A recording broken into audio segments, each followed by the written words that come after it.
कभी मौका मिल जाए 12 ज्योतिर्लिंग में से अभिमुक्तेश्वर आनंद देने वाली, अभिमुक्त करने वाली, मोक्ष देने वाली महाशमशान काशी में अगर कभी कथा सुनने का मौका मिले तो जीवन में प्रयास करना कि काशी की पवित्र भूमि पर अभी कभी शिव महापुराण सुनने का मौका मिले तो जरूर सुनो। हमारी तो दिली अभिलाषा रहती है कि 12 ज्योतिर्लिंग में से हर ज्योतिर्लिंग में कभी ना कभी बारंबार कथाओं का स्मरण होता रहे, जिससे संसार के लोग उस कथा में अगर भूलवश भी आ जाएं तो उनकी जिंदगी सार्थक हो जाए। टीवी पर भी सुन ले तो उनका जीवन सार्थक हो, जीवन सार्थक हो। कभी मौका लग जाए काशी में कथा सुनने का, 7 दिन। यहां तो शास्त्र कहता है काशी में एक रात्रि भी अगर कोई रुकता है तो उसका जन्म मृत्यु लोक में दूसरी बार नहीं होता, वो कैलाश धाम पर रहता है, वो वैकुंठ रहता है। काशी काशी काशी काशी 5 बार बोल ले तो जीव आनंद के साथ में मोक्ष पा जाता है। मोक्ष हमारे तो ये बनी वाले जजमान राजकुमार जी जायसवाल जी ने अपनी बेटी का नाम काशी रख रखा है। उन्होंने बेटी का नाम काशी रखा, छोटी बेटी का नाम काशी। शिव धाम है काशी, महाशमशान है काशी, मोक्ष नगरी है काशी, आनंद की राशि है काशी, शंकर का घर है काशी, शिव का निवास है काशी, दुनिया का सुख है काशी। शिव तत्व की प्राप्ति। अगला वर्णन आता है त्र्यंबकेश्वर बाबा का, जहां गौतम बाबा पर गौ हत्या का दोष लगा दिया। संसार के लोगों ने किसी को नहीं छोड़ा। गौतम बाबा जो तप में लीन थे, साधना में लीन थे, भजन में लीन थे, वहां के रहने वाले कुछ ऋषिवरों ने, कुछ ब्राह्मण जनों ने कह दिया कि गौतम बाबा पर उनकी तप साधना को देखकर, उनके भजन को देखकर, उनके विश्वास को देखकर उन पर गणेश जी को गाय बनाया और गौतम ऋषि के आश्रम में उनके प्राण छूट गए। तब गौतम बाबा पर गौ हत्या का दोष लगा दिया। गौतम बाबा की धर्म पत्नी अहिल्या हाथ जोड़कर बाबा ब्रह्मा विष्णु महेश की आराधना करी। तब भगवान ब्रह्मा विष्णु महेश ने आकर दर्शन दिया और त्र्यंबकेश्वर के रूप में विराजमान हो गए। अब जरा विचार करिए, संसार के लोगों ने गौतम ऋषि को नहीं छोड़ा, संसार के लोगों ने उंगली उठाने में संत तुकाराम जी को नहीं छोड़ा, मीरा को नहीं छोड़ा, कर्मा को नहीं छोड़ा, नामदेव जी को नहीं छोड़ा, कर्माबाई को नहीं छोड़ा, तो दुनिया के लोग आपको और हमारे को छोड़ेंगे? जो भगवान की भक्ति को आगे बढ़ाएगा, जो विश्वास जनमानस के अंदर फैलाएगा, शंकर की भक्ति का विश्वास जो दृढ़ करेगा, दुनिया के लोग उस पर उंगली उठाने के लिए आतुर रहेंगे। उसको आगे नहीं बढ़ने देंगे, उसको गालियां, अपशब्द, ताने सब दिए जाएंगे। और तैयारी रखो, अपनी झोली इतनी फैला कर रखो कि दुनिया कुछ भी देना तो भी अपन को रख लेना। सुबेरे सुबेरे जो कचरे की गाड़ी कचरा लेने आती है ना, वो कचरा भी एक दिन खाद बन जाता है और खाद बाजार में बिक कर तो भी लोगों को फायदा हो जाता है। तो तुम्हें टेंशन नहीं लेना है। ये जितनी बोतल उन पानी की तुम फेंक कर जाओगे ना, अभी 2 घंटे के बाद में जब यहाँ से जाओ तब बोतल बीनने वाले यहाँ लग जाएंगे और इतनी बोतल बीन लेंगे कि वो लगभग 2-4 लाख रुपए तो खाली बोतल के कमा लेते हैं। ओनली खाली बोतल के, केवल खाली बोतल। जरा विचार करिए, कोई भाटा भी दे रहा है, पत्थर भी उसको ले लेना है, कचरा भी दे रहा है ले लेना है, कोई अपशब्द भी कर रहा है ले लेना है, कोई ताने भी दे रहा है ले लेना है। हमें नहीं बोलना है, उसका जवाब देगा देवाधिदेव महादेव। गौतम बाबा पर गौ हत्या का दोष लगा, त्र्यंबकेश्वर भगवान प्रकट हो गए। अगला वर्णन आया वैद्यनाथ जी, रावण भगवान शिव को लेकर चले थे, तभी भगवान जाना नहीं चाहते थे और विराजमान हो गए। वैद्यनाथ जी के रूप में बाबा विराजमान हो जाते हैं। अगला वर्णन आता है नागेश्वर, दारुक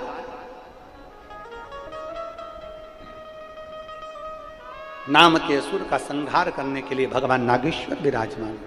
फिर अगला वर्णन है श्री रामेश्वरम, भगवान राम शिव को विराजमान कर कर लंका पर चढ़ाई करते हैं और विराजमान करते हैं भगवान शिव को। रामेश्वरम के रूप में भगवान विराजित होते हैं।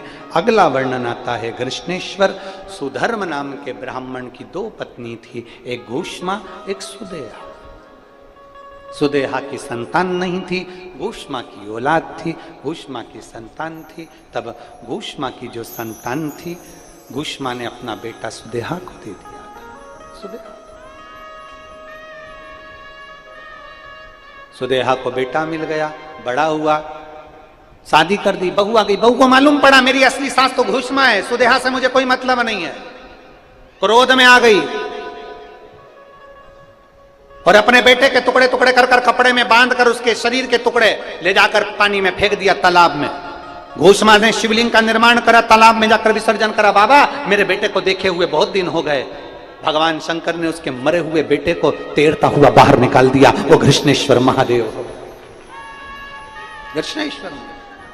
तभी चंचुला देवी का पति बिंदुक प्रेत योनि से मुक्त हो गया, और बिंदुक प्रेत योनि से मुक्त होता है, अखंड सौभाग्यवती चंचुला देवी हो जाती है।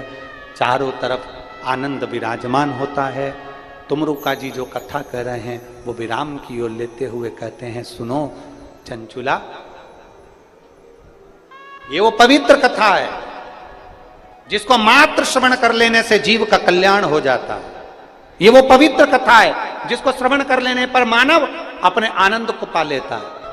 और विदर्भ वालों को तो साधुता होना चाहिए, विदर्भ वालों को तो खुशी होना चाहिए कि एक कथा अमरावती में श्री रवि जी राणा जी ने, श्रीमती नवनीत जी राणा जी ने, आमदार और खासदार जी ने उस कथा को करवाया और संपूर्ण विदर्भ वालों को उसका लाभ मिला। और दूसरी कथा ये ओम प्रकाश जी जायसवाल जी ने, प्रकाश जी जायसवाल जी ने परतवाड़ा में कराया, उसका लाभ अपने को मिला, वो लाभ अपने को मिला। और यहाँ श्री रवि जी राणा और श्रीमती नवनीत राणा जी भी बैठी हैं। मैं उनसे यही कहूंगा, जीवन में ऐसे सत्कर्म करते रहना, ऐसे सत्कर्म करते रहना, और अपने क्षेत्र में शिव महापुराण की कथा और भगवान राम और भगवान शिव की आनंदमय भक्ति कराते। भक्ति का बल कम नहीं होना चाहिए, भक्ति का बल कम नहीं होना चाहिए, भक्ति का बल बढ़ना चाहिए। भक्ति के बल को बढ़ा, शिव तत्व की ओर चले। भगवान देव महादेव ने अपने जटा पर से बेलपत्र उतार कर शिव पोथी को समर्पित करा, और भगवान शंकर ने कहा, सुनो तुमरुका जी, ये शिव महापुराण की कथा जिस भूमि पर रखाएगी वहां कैलाश में शंकर सदा विराजमान रहेगा। और सुनो तुमरुका जी, जितने दिन शिव पोथी जहां रखाती है वहां मैं स्वयं विराजमान होता हूं। 6 दिवस की बेलपत्र रोग मुक्ति के लिए होगी, 7वें दिन की बेलपत्र अखंड भंडार के लिए रहती है।